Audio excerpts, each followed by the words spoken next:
একবার ভাবুন তো, আপনার শ্রবণ শক্তি কমে আসছে একটু একটু করে, মেজাজ হয়ে যাচ্ছে খিটখিটে, এমনকি আপনাকে ভাবতে হচ্ছে অনাগত সন্তানের ভবিষ্যৎ নিয়ে।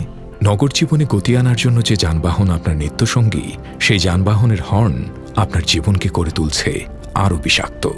সমাজের জন্য ক্রমশ হুমকি হয়ে ওঠা এই শব্দদূষণকে শব্দত্রাস হিসেবে চিহ্নিত করে সচেতনতা সৃষ্টিতে এগিয়ে আসে দুরন্ত বাইসাইকেল।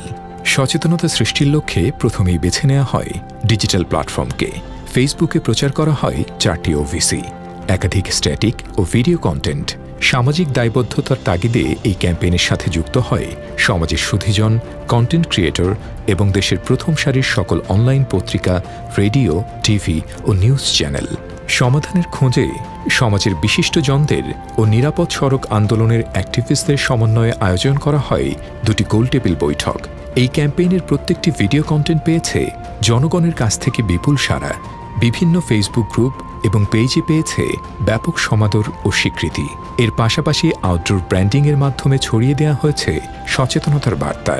সমস্যা চিহ্নিত করে সচেতন করেই থেমে থাকেনি দুরন্ত বাইসাইকেল, এগিয়ে এসেছে সমস্যা সমাধানেও। ক্যাম্পেইনকে আরও ইম্প্যাক্টফুল করতে নিজ এবং ভিন্ন প্রতিষ্ঠানের প্রায় ৩,৮০০ জনের বেশি ড্রাইভারকে দেয়া হয়েছে হর্ন বিষয়ে ট্রেনিং, যা এখনও চলমান আছে।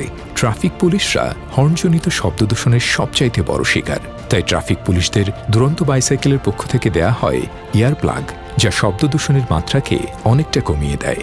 দুরন্ত বাইসাইকেল আশা রাখে শব্দত্রাসের বিরুদ্ধে যে সামাজিক আন্দোলন শুরু হয়েছে অদূর ভবিষ্যতেও অব্যাহত থাকবে।